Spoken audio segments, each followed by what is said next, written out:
hermanos, que el Señor les siga bendiciendo. Nos encontramos otra vez para compartir un tiempo de la palabra en este día domingo.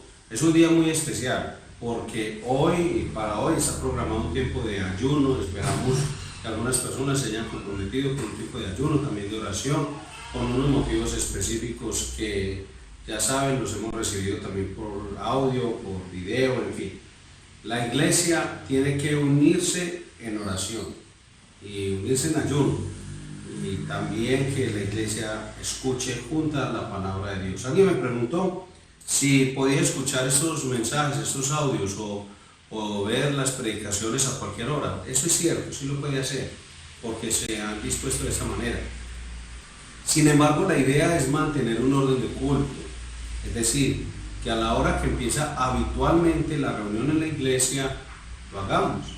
Más adelante estaremos promoviendo un tiempo de oración previo a los cultos, como lo hacíamos de forma presencial. Y obviamente hay unos grupos de los coordinadores, los líderes de la iglesia que están dedicados a eso. Por ahora, vamos a la palabra, vamos a estudiar lo que hemos venido aprendiendo del Señor. Dios es soberano y es soberano de forma absoluta. Eso lo entendemos, no hay ni una sola molécula en el universo, como diría el doctor R.C. Sproul, que se pueda salir del gobierno de Dios. Dios es infinitamente sabio. No hay nada que todas las mentes de todos los hombres juntas puedan hacer que sea mejor que lo que Dios ha dispuesto para nosotros, para la humanidad, para toda la creación. Y además, como la Biblia dice en 1 Juan capítulo 4, versículo 8, Dios es amor. Entonces creemos que dentro de ese marco obra Dios. Todo lo que Él hace sabiamente y poderosamente lo hace de forma amorosa. Terrible sería tener un Dios todopoderoso, pero que no nos amara, o que no amara su creación. Entonces, basados en esos principios bíblicos y teniendo como marco que todo lo que Dios hace es amor, leemos en el Salmo 56, los versículos 3 y 4, y ahí es donde estaremos estudiando la palabra de Dios en este día. En el día que temo, yo en ti confío. En Dios alabaré su palabra. En Dios he confiado, no temeré. ¿Qué puede hacerme el hombre? Amado Padre Celestial, en el nombre de Jesús, nuestro Señor y Salvador, venimos en oración pidiendo tu guía y dirección siempre. Reconocemos, Señor, nuestra necesidad de oír tu palabra. Sé propicio a mi pecador. No soy más, ni mejor, ni superior a ninguno de mis hermanos. Y te ruego que mientras expongo la palabra tuya, en ninguno de mis hermanos quede tal pensamiento, porque no es el propósito, Señor, y ayúdanos a todos en medio de esta situación que estamos viviendo, en cada una de las crisis personales, individuales, colectivas, mundiales. Nos tocó, somos esa generación, la que le corresponde proclamar el Evangelio en medio de esta situación. Somos nosotros, Señor. Otras generaciones han tenido otros desafíos y retos. Nosotros tenemos este, Padre. En el nombre de Jesús pedimos tu ayuda para entender tu palabra y para obedecerla. Amén. Muy bien, hermanos. Entendiendo lo que hemos venido aprendiendo, el salmista nos da a nosotros un título, y es que en el día que temo, yo en ti confío. Podemos resumir eso en una frase: el salmista escogió confiar en Dios. Mientras estaba organizando el audio, el sonido, el video, todas esas cosas para esta enseñanza, mientras estábamos programando las enseñanzas, mientras nos reuníamos con los coordinadores de la iglesia, ¿qué íbamos a hacer? Todo eso, aparecían noticias de la pandemia, noticias de tumores cerebrales, dolores, muertes de seres queridos. Después hemos podido llegar a la conclusión de que son días de mucho temor, son días de pánico, son días donde la gente piensa que no tiene qué hacer y para dónde correr, pero ¿dónde hemos buscado nuestra confianza? En Salmo 42, versículo 11 dice: ¿Por qué te abates, oh alma mía? ¿Y por qué te turbas dentro de mí?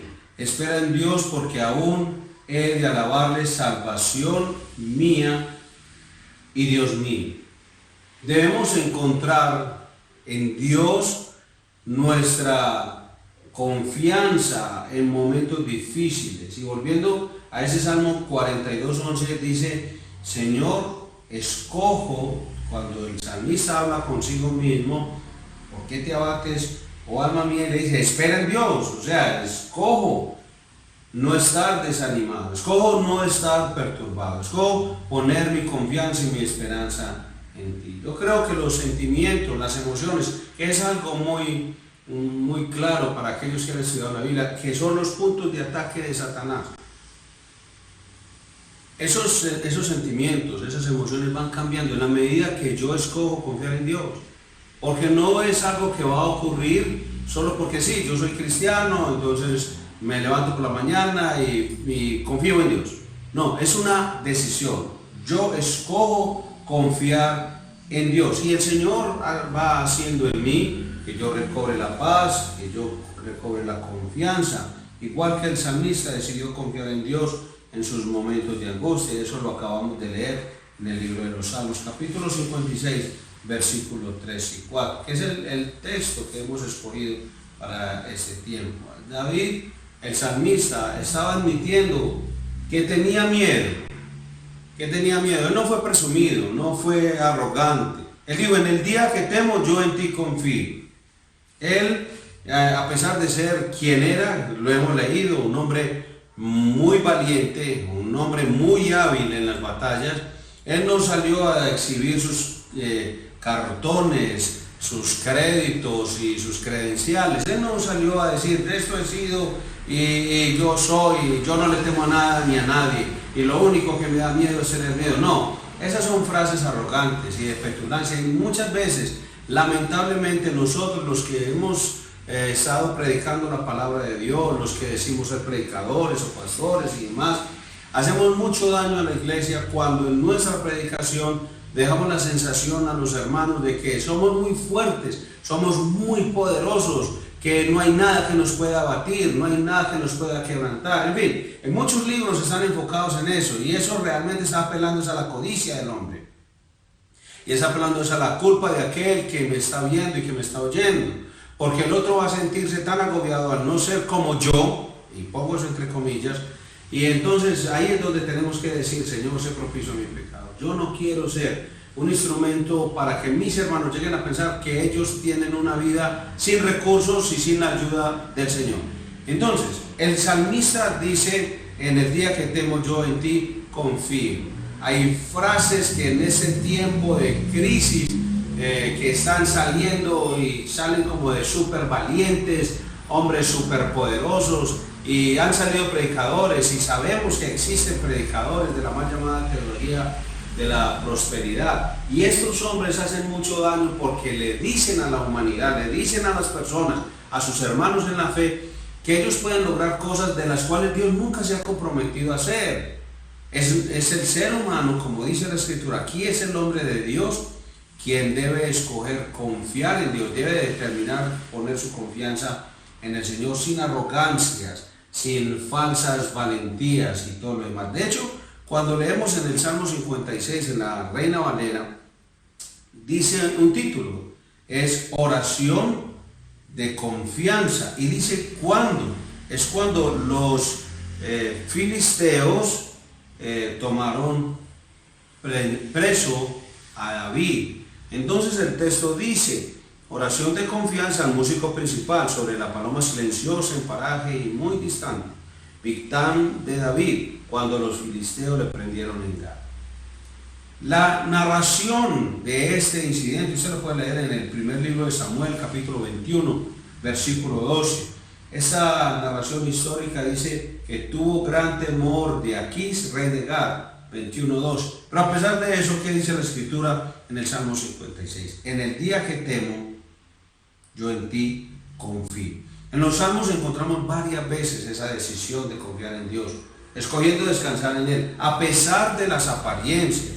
O sea, nosotros nos podemos equivocar, y una cosa es que un hermano frecuentemente cite las Escrituras y deposite su confianza en Dios. Y otra cosa es que yo le haga ver a los hermanos, o que otro hermano me haga ver a mí, o quiera hacerme ver a mí, que a él nada le ocurre y que caen a su lado 10.000 y 10.000 y todas esas cosas, como si fuéramos unos intocables. Eso no tiene sustento bíblico. La declaración de David en el Salmo 23:4 dice: no temeré mal alguno, que es un equivalente a decir confiaré en Dios en presencia del mal. En el Salmo 16:8 dice: a Jehová he puesto siempre delante de mí, porque está a mi diestra, no seré conmovido. Cuando dice a Jehová he puesto siempre delante de mí, es anteponer a Dios, es reconocer su presencia, su constante ayuda. Pero eso es algo que nosotros debemos escoger. Dios está siempre con nosotros. Él ha dicho en Hebreos capítulo 13, versículo 5, no te desampararé ni te dejaré. Así que nosotros podemos estar seguros. No hay duda de su presencia con nosotros, pero tenemos que reconocerla. Debemos anteponerlo a Él ante nosotros mismos, es decir, Dios va al frente, como diría el Salmo 68. Es algo que nosotros debemos sacar de la Escritura, atesorarlo en nuestro corazón y así vivir. Le creemos a la palabra. La Biblia dice en Romanos capítulo 4 que Abraham creyó a Dios, eso está en el versículo 3, y le fue contado por justicia. No dice que Abraham le creyó al texto y le fue contado por justicia. Es algo muy importante que lo tengamos presente, porque es que hay creyentes en el mundo entero, y yo no digo que malintencionados, hablo de aquellos creyentes bien intencionados que citan y citan las Escrituras, pero no le creen a Dios, porque su vida es un reflejo totalmente distinto a lo que están diciendo, que dicen las Escrituras. Ahora, tampoco quiero que nos confundamos pensando, como cuando yo estaba recién nacido, recién creyendo en los caminos del Señor, que había un coro que ahí es donde vemos el peligro de esos coros que no son extraídos de la Biblia. Algunos hermanos se molestan cuando dicen: no, pastor, es que a ustedes no les gustan sino los himnos viejos y clásicos. Pues bueno, de ellos aprendemos mucho y son llenos, saturados de teología, y de buena teología. Ahora, ese coro decía que no puede estar triste un corazón que tiene a Cristo, y yo viví muy confundido porque, sobre todo muy joven,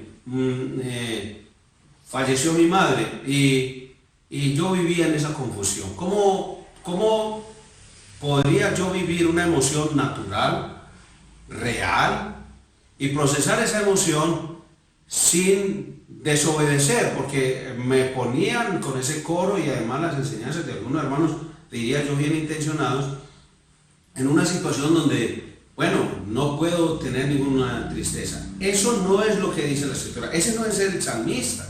De ahí que cuando uno va a las Escrituras, la Biblia corrige todos sus pensamientos. Y no importa quién me haya enseñado el coro, no importa quién me haya dicho esa enseñanza, la Biblia está por encima de esas personas. Y ahí, hermanos, donde venimos y leemos: a Jehová he puesto siempre delante de mí. Dios se antepone en su presencia primero que nosotros. Dios siempre está con nosotros y debemos reconocerlo y creerlo, porque la palabra lo dice, y quien lo dice es Dios. Ahora, Hebreos 13:5 dice: no te desampararé ni te dejaré. O sea que es nuestro deber decidir si vamos a creer o no en sus promesas de protección, si vamos a creer o no en sus promesas de amor constante.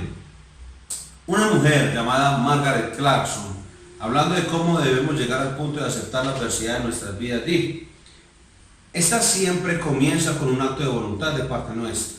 Cuando nos disponemos a creer en la bondad del Dios Todopoderoso, en su providencia y soberanía, y nos negamos a aceptar lo contrario sin importar lo que ocurra o cómo nos sintamos. Mire, eso es muy cierto. Y mucho tiempo en el peregrinar de muchos de nosotros como cristianos hemos estado en la búsqueda de confiar en Dios en todo momento. Y yo creo que aún hoy, no importa cuántos años hayamos transitado, creo que, como el apóstol Pablo diría en Filipenses capítulo 3, prosigo. O sea, en la medida que vamos avanzando en nuestra vida cristiana, vamos creciendo, subiendo por una pendiente, en medio de la prueba, en medio de la adversidad. Y como dice Santiago capítulo 1, versículos 2 al 4, cosas necesarias para la vida del creyente, gozarnos en eso. Y llegamos a una cima. Esa es la figura que utiliza el apóstol Pablo en Filipenses 3. Y dice, prosigo. Entonces llegamos aquí, crecimos y en esa medida volvemos a empezar otra cuesta. Y es necesario. La Biblia dice que la prueba produce paciencia. Ahí está, le hablo en Santiago capítulo 1. Y esa paciencia te llena de esperanza. Entonces vas creciendo como en una espiral ascendente. Y a medida que llegas, esa esperanza te habilita para la prueba que sigue, que te va a producir más paciencia y a la vez más esperanza. Y eso es necesario en la vida de nosotros como creyentes. Y seguiremos creciendo en eso. Entonces lo importante es que entendamos que esa es la idea y la sabiduría de Dios para todos nosotros. Porque no hemos llegado al final del viaje, no hemos llegado al final del camino. Pablo lo dice. No es que ya lo haya alcanzado ni que sea perfecto, pero prosigo hacia la meta. Y la meta no está de este lugar, de este lado de la eternidad. En el plano humano seguiremos creciendo. Y muchas veces durante este caminar seremos presos de nuestras emociones, de nuestros sentimientos. A veces pensaremos que como nos sentimos entonces no crecimos. O como nos sentimos entonces no hemos avanzado. Erróneamente pensamos que no podemos confiar en Dios a menos que sintiera la confianza en Dios. Y le decimos, Señor, danos confianza. Por ejemplo, en ese momento, cuando oímos tantas noticias y lamentablemente muchos cristianos le pasan horas en el día, en el televisor, viendo noticias, viendo en sus celulares, en las redes sociales, compartiendo el coronavirus y todas esas cosas, y descuidando la bendita palabra de Dios. Entonces, nuestra confianza es de acuerdo a lo que sentimos en medio de la adversidad. Pero si estamos confiando, dependiendo de lo que estamos sintiendo, pero nos nutrimos de lo que dicen los hombres y no de lo que dice Dios, difícilmente hallaremos gozo en medio de ese peregrinar cristiano. Tenemos que librarnos de los sentimientos y esas emociones que Dios ha puesto para su gloria, para su honra y sean de beneficio espiritual para nuestra vida, pero que no nos gobiernen. Ahora, yo reconozco que confiar en Dios es primero que todo un asunto de la voluntad, que no depende de mis sentimientos. Yo debo determinar, debo reposar en Dios, pero debe ser mi elección. Y si yo decido reposar en Dios, de algo estoy seguro. Mis emociones, mis sentimientos me van a seguir. Entonces, van a seguir a mi voluntad, mi determinación. Por eso en cualquier decisión que yo tome en medio de la adversidad debe ser conforme a lo que Dios dice. No es como el mundo, estamos en medio de un mundo relativista, subjetivista, circunstancial, situacional, un mundo humanista. Entonces en este momento la gente como se siente habla y actúa. Y de acuerdo a eso hemos visto situaciones muy dramáticas, muy tristes. Ahora nomás que mi esposa me estaba comentando de un video de un señor, es un médico que le habían dado la orden de desconectar a los ancianos porque para dejarle las camas libres a los más jóvenes. Yo le hice este comentario a mi esposa y le dije, bueno, ¿cuántos años vivió tu abuela? Y ella me dijo, vivió 84 años. Y le dije, durante el periodo de tiempo que nosotros decimos que ella es anciana, entonces digamos que fuera a partir de los 50, 60, 70 años. En ese periodo de tiempo, digamos en 34 años, ¿cuántas personas vio morir ella? Que eran muchísimo más jóvenes que tu abuela. Bueno, muchas personas, mencionamos algunos nombres. ¿Y eso qué significa? Que si en esa época a la abuela de mi esposa la hubieran desconectado para darle el paso a uno de esos más jóvenes, para que tuvieran una oportunidad, pues hoy diríamos, no tenemos ni a la abuela ni a ese joven. Porque es que no depende del hombre. La Biblia dice en Hechos 17:26 que es dependiendo de Dios. La Biblia dice en el Salmo 139 que es Dios quien determina nuestro nacimiento y el fin de nuestros días. Así que hermanos, yo les amonesto en el nombre del Señor que decidan reposar en Dios y así sus emociones los van a seguir. Por eso hoy los hombres, como se sienten, dicen: desconecten a los ancianos, hagan esto con los niños, hagan esto con los jóvenes, hagan esto con las mujeres. Pero es como de acuerdo a cómo me siento. Es muy subjetivo en las decisiones que se toman hoy en día. Por eso el cristiano no vive por lo que ve, y las sensaciones y las emociones. El cristiano anda es por fe. ¿Qué dice Dios y cómo voy a vivir?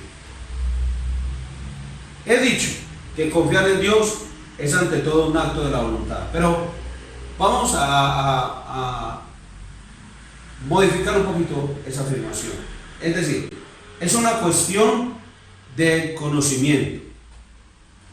Dios es soberano, sabio, amoroso.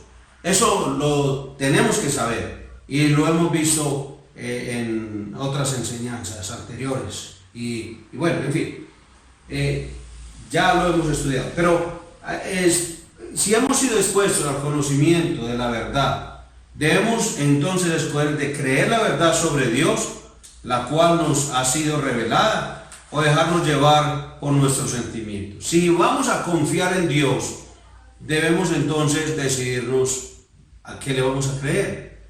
Y la suma de su palabra es verdad. Debemos decir: confiaré en Dios aunque no siento deseos de hacerlo. Hoy por hoy, yo decido confiar en Dios aunque no tenga ninguno deseo de hacerlo. Salmo 56, versículos 3 y 4 dice: en el día que temo, yo en ti confío, en Dios alabaré su palabra, en Dios he confiado, no temeré. ¿Qué puede hacerme el hombre? Estar dispuesto a creer, es decir, estar confiando en Dios en momentos de adversidad. Eso, como estábamos diciendo, es de determinación. Hay que admitirlo, es algo difícil de hacer. No quiero subir con mi énfasis en decidir confiar en Dios, que esta sea una decisión tan difícil como ir o no a la tienda o hacer o no un acto de sacrificio. Hay que tener en cuenta eso. Confiar en Dios es una cuestión de fe, y la fe es manifestación del fruto del Espíritu Santo, como dice Gálatas capítulo 5, versículo 22 y 23, cuando dice: mas el fruto del Espíritu es amor, gozo, paz, paciencia, fe. O sea, que no es el resultado natural de la vida de las personas, o es solo, no sé, ir a un culto y leer uno que otro texto, pegarlo como en unos stickers en las puertas de mi casa o del espejo y tal cosa. No, es una manifestación del fruto del Espíritu Santo. Solo el Espíritu Santo puede hacer que su palabra tome vida en nuestros corazones. Solo Él puede crear fe, pero podemos decidir entre dejar que Él lo haga, dejarnos gobernar por el Espíritu Santo, o dejarnos gobernar por nuestros sentimientos de ansiedad. Esa es la otra cosa, porque es que yo puedo, como dice la Escritura en Filipenses capítulo 4, por nada estéis afanosos. Hay motivos y circunstancias a mi alrededor que pueden hacer que yo quiera sentirme afanoso, o afligido, o angustiado, o frustrado, lleno de ansiedad.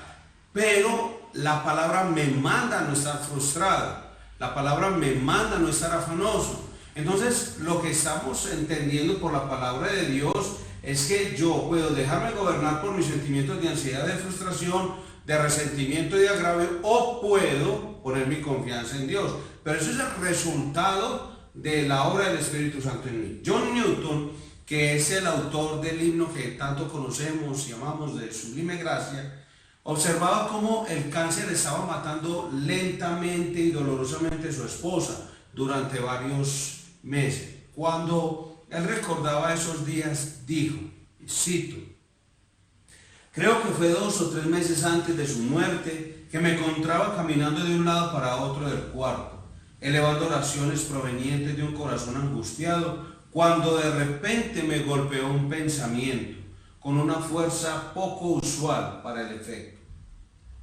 Abro comillas: las promesas de Dios deben ser verdaderas. Seguro que el Señor me ayudará si estoy dispuesto a ser ayudado.